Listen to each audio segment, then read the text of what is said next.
आज बात करते हैं सर्विस ओरिएंटेड आर्किटेक्चर की, यानी कि SOA। बहुत इंपॉर्टेंट कॉन्सेप्ट है, बहुत ध्यान से सुनिएगा इसे। सर्विस ओरिएंटेड आर्किटेक्चर ये एक आर्किटेक्चर पैटर्न है कंप्यूटर सॉफ्टवेयर डिज़ाइन का, जिसमें जो कंपोनेंट्स है वो कंपोनेंट्स प्रोवाइड सर्विसेज, वो सर्विस प्रोवाइड करते हैं दूसरे कंपोनेंट्स को। आप ये समझ लीजिए कि एक चीज़ है, बगल में दूसरी चीज़ है, दोनों आपस में एक दूसरे को सर्विस प्रोवाइड कर रहे हैं। यानी कि कोई भी कम्युनिकेशन होगा वो सर्विस के बेस पे होगा, लेकिन बीच में क्या होगा, कोई कम्युनिकेशन प्रोटोकॉल होगा नेटवर्क पे। तो जो प्रिंसिपल है सर्विस ओरिएंटेशन का वो ये है, बहुत ध्यान से देखिएगा, कि कोई भी वेंडर, कोई भी प्रोडक्ट या कोई भी टेक्नोलॉजी की बात नहीं होगी, सारी चीज़ें इंडिपेंडेंट होगी इससे। यानी कि सर्विस ओरिएंटेशन, इसका प्रिंसिपल ये है कि किसी भी वेंडर या प्रोडक्ट या टेक्नोलॉजी पे ये डिपेंडेंट नहीं रहेगा। तो सर्विस अपने आप में एक फंक्शनैलिटी है, यानी कि आप रिट्रीव कर सकते हैं बैंक स्टेटमेंट या इस तरीके से और जो चीज़ें हैं, या आप सबमिट कर सकते हैं आपका कोई भी इंफॉर्मेशन। और इसीलिए ये डिस्क्रीटली इनवोकेबल ऑपरेशन है, यानी कि अपने आप अलग से एक ऑपरेशन इन्वोक किया जा सकता है, ना कि बहुत सारे ऑपरेशन एक साथ करें या वन बाय वन करें। अपने आप में ये डिस्क्रीट है। तो अगर आप सर्विसेज की बात करें तो इनको कंबाइन किया जा सकता है, आपको बड़ा अगर आप कोई एप्लीकेशन या सॉफ्टवेयर बनाना है और या सॉफ्टवेयर के रूप में इसे यूज़ करना है तो अब हम SOA के ज़रिए जो सॉफ्टवेयर कंपोनेंट्स है, ये सॉफ्टवेयर कंपोनेंट है, ये सॉफ्टवेयर कंपोनेंट है, उनको आप कनेक्ट कर सकते हैं, कॉपरेशन उनके बीच में करवा सकते हैं सर्विसेज के थ्रू। जब मैं डायग्राम में दिखाऊंगा आपको बहुत क्लियर होगा कि मैं क्या बोल रहा हूँ, लेकिन इससे पहले मैं एक ग्राउंड वर्क तैयार कर लूँ ताकि आप उसे समझ सकें जब मैं आपको डायग्राम बताऊँ। तो होता क्या है कि आपके पास जो सिस्टम है उनमें बहुत सारी सर्विसेज होती है, और जो सर्विस इस तरीके से होती हैं कि वो आपस में कम्युनिकेशन करें, कुछ इन्फॉर्मेशन एक्सचेंज करें, तो उसमें ह्यूमन इंटरेक्शन भी होता है। लेकिन ये जो सर्विस की बात कर रहे हैं, सर्विस ओरिएंटेड आर्किटेक्चर, उसमें ये मेन चीज़ है कि आपका ह्यूमन इंटरेक्शन नहीं होगा, और साथ में कोई आपके अंडरलाइन जो प्रोग्राम्स है उसमें कुछ चेंज करने की आवश्यकता नहीं। सब कुछ बिल्कुल एक आर्किटेक्चर में तैयार रहेगा, और आप यहाँ से वहाँ सर्विसेज भेज सकते हैं, सर्विसेज ले सकते हैं। तो एक तरीके से हम मान सकते हैं कि SOA का जो इम्प्लीमेंटेशन होगा वो मैश होगा सॉफ्टवेयर सर्विसेज। देखिए मैं एग्जांपल देता हूँ, जैसे आप होटल में जाते हैं, होटल में आपको खाना परोसा जाता है, तो वो जो खाना परोसा है वो आपको सर्विस दे रहे हैं ना। तो इसी तरीके से आप जो कंप्यूटर साइंस की बात करें, नेटवर्क की बात करें, वहाँ पर आपको कोई सर्विस चाहिए, तो अगर वो सर्विस के रूप में आपके सामने आए तो उसे हम सर्विस ओरिएंटेड आर्किटेक्चर में सर्विस लेना या देना कहेंगे। तो सर्विस में असली बात ये आती है कि अनोसिएटेड, इस तरीके से लूजली कपल्ड फंक्शनलिटी होंगी जो आपस में एम्बेडेड कॉल नहीं देंगी। यानी कि कुछ चीज़ें ऐसी नहीं होंगी जो बिल्कुल स्पेसिफिक हो जाएंगी, सब कुछ जनरल रहेगा और बातचीत होगी, सर्विसेज का आदान प्रदान। जैसे मैंने अभी आपको एग्जांपल बताया था कि अगर आपको ऑनलाइन एप्लीकेशन भरना है या ऑनलाइन बैंक स्टेटमेंट देखना है या फिर आपको बुकिंग करनी है, ये सारी चीज़ें आपके सर्विसेज में। तो प्रिंसिपल क्या है इसका, जो है सर्विस ओरिएंटेड आर्किटेक्चर का प्रिंसिपल क्या है, तो इसके लिए ग्राउंड रूल है। चाहे आप सर्विस SOA का के डेवलपमेंट की बात करें, इसके मेंटेनेंस की बात करें या इसके रीयूसेज की बात करें, तो इसमें रीयूज होना चाहिए, ग्रैनुलर होना चाहिए, मॉड्यूलर होना चाहिए, कंपनसिबिलिटी होनी चाहिए, कंपोनेंटाइजेशन होना चाहिए, इंटरऑपरेबिलिटी होनी चाहिए। इसका तात्पर्य मैं बताता हूँ। आप एक चीज़ को बार बार यूज़ कर सकें, हर चीज़ मॉड्यूल फॉर्म में होगी, छोटे छोटे फॉर्म में होगी, और कंपोनेंट होंगे, हर एक चीज़ के कंपोनेंट होंगे, और आपस में ये इंटर ऑपरेबल होंगे। ऐसा नहीं कि किसी एक सिस्टम पे चल रहा है, किसी एक प्लेटफॉर्म पे चल रहा है, किसी पे नहीं चल रहा। दूसरी चीज़ ये है कि ये स्टैंडर्ड कॉम्प्लायंस करेगा, यानी कि स्टैंडर्ड कुछ अगर आपको कह दिया कि ये आपकी लेन है, इसमें चलना है तो चलना है। अगर आपको बता दिया कि ये कॉमन और इंडस्ट्री स्पेसिफिक कुछ स्टैंडर्ड्स हैं जिसको आपको फॉलो करना है, तो सर्विस ओरिएंटेड आर्किटेक्चर के तहत जो चीज़ें फॉलो करनी है वो आपको करनी है। इसी तरीके से सर्विसेज का आइडेंटिफिकेशन हो सके, उनका कैटेगराइजेशन हो सके, उनकी प्रोविजनिंग और डिलीवरी हो सके, जिस तरीके से मैंने बताया था आपकी डिलीवरी, या फिर जैसे कि होटल में खाना खाते हैं आप, तो ये इस तरीके की सर्विसेज आपको कंप्यूटर साइंस में भी, आपके नॉर्मल वेब लाइफ में भी आपको मिले, और इन सर्विसेज की मॉनिटरिंग भी साथ में की जा सके और ट्रैकिंग भी की जा सके। ये बेसिक प्रिंसिपल है आपके SOA के। अब एट्रीब्यूट्स देखते हैं। अगर कोई बोलता है कि सर्विस ओरिएंटेड आर्किटेक्चर के एट्रीब्यूट्स क्या होने चाहिए, आपसे पूछता है, तो आप क्या बताएंगे उसे? तो आपको क्या क्या देखना है कि सबसे पहली चीज़ तो है कि जो सिस्टम रिसोर्सेज है उसका एफिशिएंट यूज़ हो, जो सर्विसेज आप यूज़ कर रहे हैं वो इनफ मेच्योर होंगी, उनकी परफॉर्मेंस अच्छा होगा। और EAI एंटरप्राइज एप्लीकेशन इंटीग्रेशन, ये वो चीज़ है जिसमें आप सॉफ्टवेयर और कंप्यूटर सिस्टम का इस तरीके से आर्किटेक्चर बनाएंगे कि रीयूज हो सके आराम से, और इसका यूज़ मतलब जो सॉफ्टवेयर कंप्यूटर सिस्टम का है वो आपस में इंटीग्रेट कर सके और इनका यूज़ हो सके। किस लिए, ध्यान दीजिएगा, किस लिए? एंटरप्राइज कंप्यूटर एप्लीकेशन के लिए, एंटरप्राइज कंप्यूटर एप्लीकेशन के लिए इसका रीयूज हो सके। तो SOA और वेब सर्विस प्रोटोकॉल, क्योंकि सर्विस ओरिएंटेड आर्किटेक्चर की बात हो रही है और क्योंकि इंटरनेट पे बात हो रही है, वेब पे बात हो रही है, तो इनके बारे में बात करना पड़ेगा। सबसे पहली चीज़ शुरुआत करते हैं सर्विस एनकैप्सुलेशन से।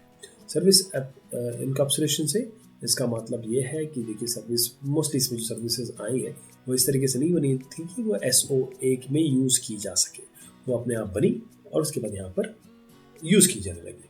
तो बहुत सारी वेब सर्विसेज हैं इसमें और वो सब कंसोलिडेटेड है, इसीलिए हम इसको सर्विस एनकैप्सुलेशन का नाम दे रहे हैं। Service loose coupling, service loose coupling यानी कि सर्विसेज इस तरीके से आपस में मेंटेन करें रिलेशनशिप कि डिपेंडेंसी ना हो एक दूसरे पे, लेकिन एक दूसरे के बारे में अवेयर हो, सर्विसेज एक दूसरे के बारे में अवेयर हो। उसके बाद सर्विस कॉन्ट्रैक्ट, यानी कि जो कम्युनिकेशन एग्रीमेंट है वो बिल्कुल अच्छी तरीके से डिफाइंड हो, कलेक्टिवली डिफाइंड हो, और सारी की सारी चीज़ें जो भी सर्विसेज है उसका डिस्क्रिप्शन डॉक्यूमेंट तैयार हो, उसी की तरीके से बात हो। फिर आता है सर्विस एब्स्ट्रैक्शन, यानी कि जो लॉजिक है, जो सर्विस कॉन्ट्रैक्ट है, लॉजिक है सर्विसेज का, वो सारी चीज़ें आपसे एब्स्ट्रैक्टेड रहे नॉर्मल यूज़र से। जो काम पीछे हो रहा है वो होता रहे। आप कोई गाड़ी चला रहा है तो उसे क्या पता कि अंदर क्लच या गियर कैसे काम कर रहा है, गाड़ी चल रही है, ऐसा होना चाहिए। तो ये नॉर्मल यूज़र तो गाड़ी चलाता है ना, वो तो ऑटोमोबाइल के बारे में नहीं अंदर जाके देखता है क्या नहीं क्या है, तो वैसे ही आपको देना है। तो इम्प्लीमेंटर जो है इसके वो खासतौर पर वो वेब सर्विसेज स्टैंडर्ड यूज़ कर रहे हैं जिनको ब्रॉडली इंडस्ट्री में एक्सेप्टेंस मिल चुकी है, और ये जो स्टैंडर्ड्स हैं इनमें सारे में इंटरऑपरेबिलिटी आपस में एक साथ काम करते हैं, प्रोटेक्शन भी है, और आप इसको किसी से भी इम्प्लीमेंट कर सकते हैं। जैसे कोई भी सर्विस बेस्ड टेक्नोलॉजी आप उठा लीजिए, जिनी है, कोरबा है, रेस्ट, आपको जो सब मैं बता रहा हूँ ये सब मैं ग्राउंड वर्क तैयार कर रहा हूँ, और आप देखिएगा जैसे ही मैं आपको डायग्राम दिखाऊंगा तो जो भी मैं भी बोल रहा हूँ आपको बिल्कुल एकदम क्लियर हो जाएगा कि ये क्या क्या बोल रहे थे और ये कहाँ कहाँ फिट हो रहा है। तो सर्विस ओरिएंटेड आर्किटेक्चर और वेब सर्विसेज की अगर बात करें, क्योंकि वेब सर्विसेज यहाँ पे आता हूँ करें में, वेब सर्विसेज वो सर्विसेज होती हैं जो आपके वेब पे डिप्लॉय होती हैं। सर्विसेज जो सर्विस ओरिएंटेड आर्किटेक्चर में होती है वेब पे डिप्लॉय होती है। तो service oriented architecture actually client server architecture है, क्लाइंट सर्वर के आर्किटेक्चर पे ही बेस्ड है। इसमें क्लाइंट्स जो होते हैं, कंज्यूमर्स होते हैं, रिक्वेस्टर्स होते हैं, जो सर्वर्स होते हैं या जो सर्विस प्रोवाइड करते हैं। जिस तरीके से अगर आप, जो मैं एग्जांपल दे रहा हूँ बार बार, कि आप किसी होटल में गए, किसी रेस्टोरेंट में गए, तो जो होटल ओनर है या जो बैरा है वो सर्विस प्रोवाइडर है और आप जो है सर्विस कंज्यूमर है, और बस क्या है बीच में कनेक्शन। और ये जो फॉर्मल इंटरफेसेस हैं, कॉन्ट्रैक्ट्स हैं, उससे सर्विसेज डिफाइन होंगी। इसके अलावा सर्विसेज जो है पॉइंट टू पॉइंट होंगी, मैसेजेस स्टाइल जो है वो कम्युनिकेशन पे बेस्ड होगा, और पॉइंट टू पॉइंट यहाँ से एक सर्विस एक पॉइंट से दूसरे पॉइंट, एक कॉम्पोनेंट से एक दूसरे कॉम्पोनेंट। अच्छा, एक चीज़ इंपॉर्टेंट है, जहाँ तक सिस्टम क्वालिटीज़ की बात हो रही है, सिक्योरिटी और ट्रांजैक्शन मैनेजमेंट से पे कोई समझौता नहीं हो सकता, क्योंकि बात तो आपके इंटरनेट पे होगी, वेब पे होगी ना। तो वेब सर्विसेज जहाँ पर आएगी या फिर वेब पे जहाँ काम होगा, नेटवर्क पे जहाँ काम होगा, वहाँ पर सर्विसेज और ट्रांजैक्शन मैनेजमेंट बहुत ज़रूरी है। अब आते हैं असली मुद्दे पे। अभी तक जो मैंने तैयार किया वो ग्राउंड वर्क तैयार किया, यहाँ से शुरू होता है असली आपका SOA के कंपोनेंट्स, उसमें जो जो इस्तेमाल होती है चीज़ें। तो बहुत ध्यान से सुनिएगा। सबसे पहला है SOAP, जिसे हम सिंपल ऑब्जेक्ट एक्सेस प्रोटोकॉल कहते हैं। ये एक मैसेज एक्सचेंज करने का स्टैंडर्ड है जो सर्विस कम्युनिकेशन को सपोर्ट करता है। दूसरा कॉन्सेप्ट है, दूसरी चीज़ है बहुत इंपॉर्टेंट, वो है वेब सर्विसेज डेफिनेशन लैंग्वेज, यानी कि WSDL। ये स्टैंडर्ड ऐसा है जो आपके सर्विस इंटरफेस और उसकी बाइंडिंग को डिफाइन करता है। फिर आता है UDDI, जिसे हम यूनिवर्सल डिस्क्रिप्शन या डिस्कवरी और इंटीग्रेशन कहते हैं। यूनिवर्सल डिस्क्रिप्शन, डिस्कवरी, इंटीग्रेशन, ये क्या करता है?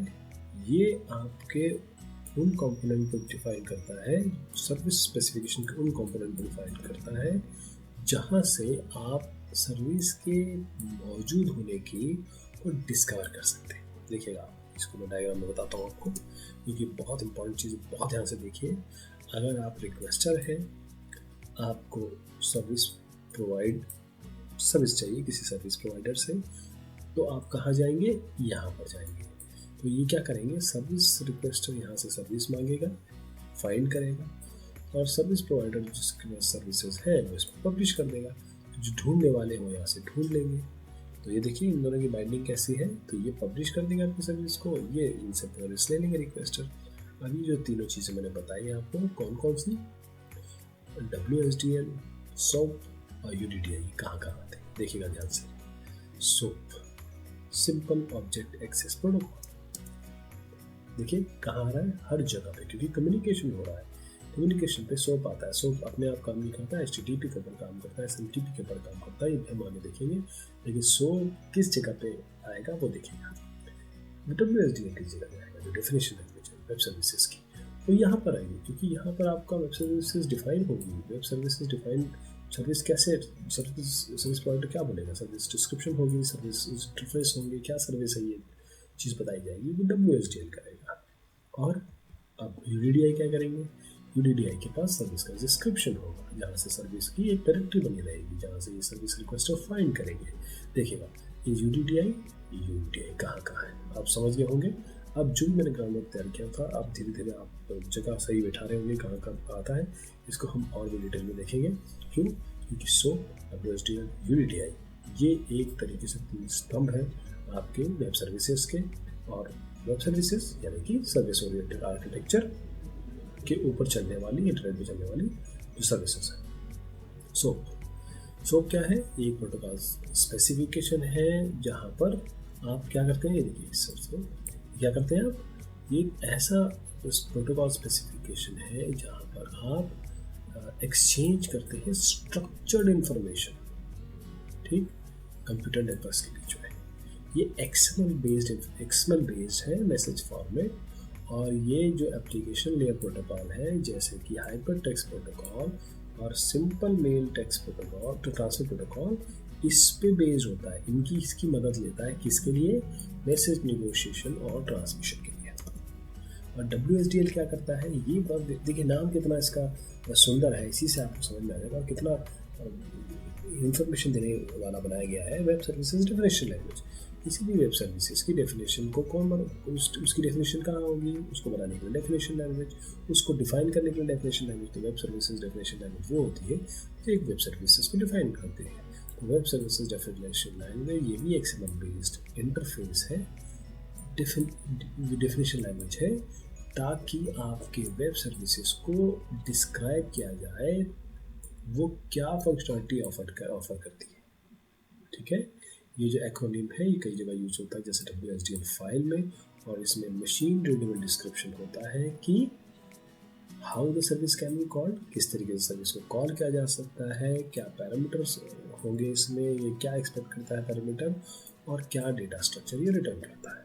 ये सारी चीज़ कौन बताएगा, WSDL। तीसरी चीज़ यूनिवर्सल डिस्क्रिप्शन, डिस्कवरी और इंटीग्रेशन। अब ये क्या होगा, एक तरीके से आप समझ लीजिए, इतनी बड़ी चीज़ जानने से अच्छा आप पहली लाइन में आपको बता दूँ ताकि आप समझ में आए आपको, ये एक डायरेक्टरी है बस। तो UDDI एक platform independent extensible marking language protocol है, जिसमें XML बेस्ड रजिस्ट्री होती है, ताकि जो पूरे बिजनेस है पूरी दुनिया के, वो अपने आप को इंटरनेट पे रजिस्टर कर सकें और वेब सर्विस एप्लीकेशन में लोकेट करवा सकें। तो UDDI एक ओपन इंडस्ट्री इनिशिएटिव है, OASIS का, organisation for the advancement of structured information standard का, ताकि जो बिजनेसेस है वो सर्विस की लिस्टिंग कर सकें और उनकी सर्विसेज को डिस्कवर किया जा सके जो सर्विस चाहते हैं, और किस तरीके से सर्विसेज और सॉफ्टवेयर एप्लीकेशन आपस में इंटरैक्ट करेंगे, ये भी UDDI तय करती है। SOAP पैसेजेस, ये SOAP जो है वो बेस्ड है मैसेज एक्सचेंजिंग पे। ये एक एनवेलप है जो आप यहाँ पर देख रहे हैं, इसमें एक हेडर होता है, इसमें बॉडी होता है। हेडर जो है वो ऑप्शनल है, लेकिन जो बॉडी है वो बहुत ज़रूरी है। आप देखिएगा, क्योंकि केवल लाइनों से पता नहीं चलेगा, स्टेटमेंट से पता नहीं चलेगा, आपको देखना होगा कि सोप किस तरीके से दिखता है। तो सोप इस तरीके से होता है, ठीक। सोप का कोई भी अगर हेडर और बॉडी देखेंगे, अगर आप उस सोप पे जाएंगे, XML बेस्ड सोप क्या होता है, तो ये ऐसा होता है। देखिएगा, ये इसकी हेडर है, यहाँ पर देख रहे हैं आप हेडर, और ये इसकी बॉडी है, यहाँ पर देखिए बॉडी लिखा हुआ है। ये सोप का हेडर, ये बॉडी, ये ऑप्शनल है, लेकिन देना बहुत अच्छा रहेगा, लेकिन बॉडी तो मैंडेटरी है। देखिए सब कुछ XML बेस्ड चल रहा है इसमें। तो अब सोप अपने आप तो काम नहीं करता है, सो एप्लीकेशन लेयर पे कोई ना कोई तो चाहिए, तो HTTP पे काम करेगा या SMTP पे काम करेगा। तो सोप का एक एनवेलप होगा, सोप का एक एनवेलप होगा, इसके अंदर हेडर होगा, बॉडी होगा, सर्विस रिक्वेस्ट यहाँ से भेजेगा, सर्विस प्रोवाइडर यहाँ से रिक्वेस्ट लेके फिर वापस भेज देगा, सर्विस यहाँ से मांगी जाएगी, सर्विस यहाँ से दी जाएगी। तो होपफुली आपको सोप का आइडिया लग गया होगा। ये सारी इमर्जिंग वेब सर्विसेज प्लेटफॉर्म है। यहाँ पर आपके DDI है, यानी कि डिस्कवरी करने के लिए, डिस्क्रिप्शन के लिए WSDL है आपके पास, ट्रांसपोर्ट के लिए सोप और XML एनकोडिंग्स है, और ट्रांसपोर्ट के लिए आप ये HTTP और SMTP, साथ में बीप, IIOP और JMS भी यूज़ कर सकते हैं। क्वालिटी ऑफ सर्विस क्या क्या चाहिए आपको, सिक्योर होना चाहिए, रिलायबल होना चाहिए, ट्रांजेक्शन कोऑर्डिनेशन कॉन्टेक्स्ट सब बिल्कुल बढ़िया होना चाहिए। क्वालिटी सर्विस के लिए और क्या कर सकते हैं हम, बिजनेस कोलैबोरेशन लैंग्वेजेस या बिजनेस प्रोसेस लैंग्वेजेस यूज़ कर सकते हैं, या यूज़ होती है इसमें। तो अब आप रिलैक्स कर दीजिए, आज की जो बात होनी थी वो हो चुकी है, लेकिन 8 स्टेप्स जो सर्विस ओरिएंटेड आर्किटेक्चर में ध्यान देने हैं आपको, वो बिल्कुल एक कहानी की तरह सुनिए। सबसे पहले बिजनेस की नीड पहले आती है, क्या प्रॉब्लम आपको सॉल्व करनी है वो पहले आता है, सर्विसेज नहीं, सर्विसेज तो बात की बात है, सर्विसेज अभी जो देखिए बात की बात है। पहले क्या, बिजनेस नीड्स। अब कौन कौन से एस्पेक्ट सर्विसेज की तरह इम्प्लीमेंट किए जा सकते हैं, क्या ओल्ड सर्विसेज की तरह, नई सर्विसेज की तरह, या लीगेसी रैपर्स की तरह। जो सर्विसेज है उनको ट्रैक किया जाना चाहिए रजिस्ट्री और रिपोजिटरी पे, सर्विसेज को गवर्न किया जाना चाहिए।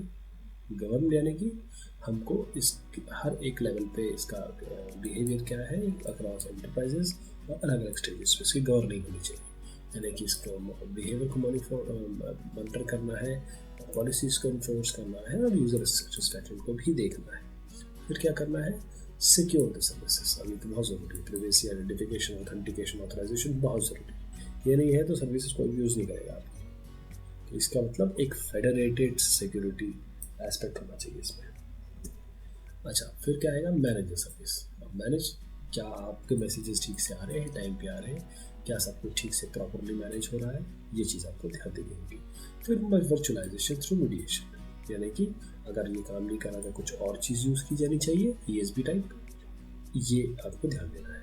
उसके बाद डिज़ाइन फॉर इंटरऑपरेबिलिटी, यानी कि आपको स्टैंडर्ड ठीक से फॉलो हो रहे कि नहीं हो रहे हैं, और स्टैंडर्ड ठीक से फॉलो होंगे आपस में इंटरऑपरेबिलिटी है कि नहीं एप्लीकेशन और सर्विसेज की या सर्विसेज की, ये चीज़ देखनी है। तो इस तरीके से आप एक SOA को बिल्ड कर सकते हैं, सर्विस ओरिएंटेड आर्किटेक्चर को। या फिर ये जो 8 एस्पेक्ट अगर होते हैं किसी चीज़ में, किसी भी आर्किटेक्चर में, तो उसे हम सर्विस ओरिएंटेड आर्किटेक्चर की संज्ञा दे सकते हैं। तो बेनिफिट्स क्या है इसके, सबसे बड़ी बात, क्विकली, कॉस्ट इफेक्टिवली आप चेंजिंग मार्केट कंडीशन के हिसाब से आप बिजनेस रिस्पॉन्ड कर सकते हैं यूजर्स को। और एंटरप्राइज आर्किटेक्ट्स ये बोलते हैं कि बहुत तेज़, बहुत कॉस्ट इफेक्टिव आपको बिजनेस को रिएक्ट करना है, वो आपका काम सर्विसेज कर सकते हैं। अब मैं एक एग्जाम्पल, फिर अगर होटल के एग्जाम्पल पे आता हूँ। आप खाना खाने गए, मान लीजिए आप साउथ इंडियन खाना खाना चाहते हैं, डोसा खाना चाहते हैं, आपके पास बिल्कुल दोनों इक्वल दुकानें हैं। आप एक जगह गए, आपको आराम से सर्विस मिल गई, एक जगह आपको लाइन लगानी पड़ी, तो आप कहाँ जाएंगे? अगर एक जैसा मिल रहा है तो आप जहाँ पर कम लाइन लगी वहाँ जाएंगे ना, तो उसको सॉल्व करता है। दूसरी चीज़, ये सर्विस ओरिएंटेड आर्किटेक्चर होता है। देखिए सर्विस पे ध्यान दीजिए, और अंदर मत जाइए, क्लासेस लेवल पे मत जाइए। आजकल हर काम क्लासेस लेवल पे होता है, तो सर्विसेज इसको बिल्कुल चेंज कर देगा। इसका मतलब जो इंटरकनेक्शन है, यूसेज है, एग्जिस्टिंग IT एसेट्स का, उसको एज सर्विसेज और अच्छा बनाएगा। तो ये इसके बेनिफिट्स हैं। तो होपफुली मैंने कोशिश की आपको सर्विस ओरिएंटेड आर्किटेक्चर से इंट्रोड्यूस कराने की। बहुत शुक्रिया, बहुत मेहरबानी।